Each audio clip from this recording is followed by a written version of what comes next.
Hi, I'm Sweta. Welcome to our new course, Spark for Data Science using Python.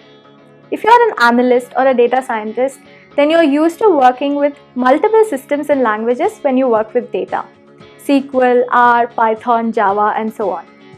With Spark, you have a single system where you can play with and explore large amounts of data. You can run complex machine learning algorithms on them, and you can productionize your code using the same system.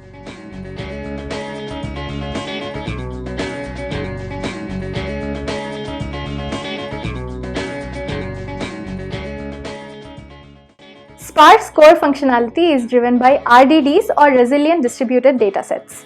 We'll use the Python API to interact with RDDs. We'll learn about all the basic features such as map, reduce, aggregate, and so on. We'll also learn about advanced features like pair RDDs and working with them using reduce by key and combine by key. We'll learn about the Java API in brief as well. Spark has a lot of additional components such as Spark SQL, MLlib, GraphX, which help you do complex analytical processing on large amounts of data.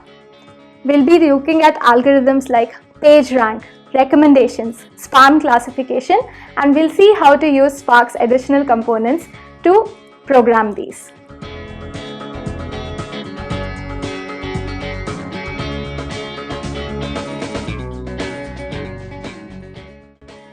If you're an analyst who wants to work with large amounts of data that's stored in HDFS, or if you're a data scientist who wants a single integrated environment where you can play with data, use machine learning, and productionize your code, Spark is perfect for you.